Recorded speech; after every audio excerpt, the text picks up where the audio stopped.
Samaritan and how we have to humble ourselves to help people in everyday life. This comes from Luke 10:30. Jesus took up the question and said, "A man was going down from Jerusalem to Jericho and fell into the hands of robbers. They stripped him, beat him up, and fled, leaving him half dead. A priest happened to be going down that road. When he saw him, he passed on by the other side." Priests in this day and time were considered, I guess, people of importance. So he just left him on the road, didn't even help him at all.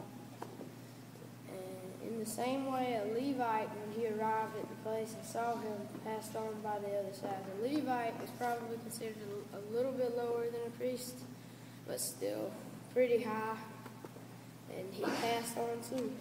But a Samaritan, which the Jews, they looked down on Samaritans, they didn't have anything to do with them. But a Samaritan on his journey came up to him, and when he saw the man, he had compassion. Compassion is like, most people think it's just feeling sorry for somebody, but you have to have the willingness to want to do something about it, and you have to do something about it. He went over to him and bandaged his wounds, pouring on oil and wine. Then he put him on his own animal, brought him to an inn, and took care of him. So this Samaritan, he's doing all this stuff for the guy that he's not even supposed to be around or with. The next day he took out 2 denarii, gave them to the innkeeper, and said, "Take care of him. When I come back, I'll reimburse you for whatever extra you spend."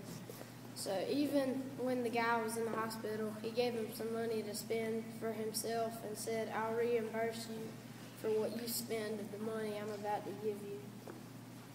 Which of these 3 do you think proved to be a neighbor to the man who fell in the hands of robbers? "The one who showed mercy to him," he said. Then Jesus told them, "Go and do the same." Some examples of places that we can show humility and compassion are school, work, sporting events, and just basically everyday life. And humility and compassion, you really can't have one without the other. You can have the priest could have had compassion, the Levite could have had humility, but neither one of them had the guts to do anything about it. And what I'm going to leave y'all with is which one of the 3 are you?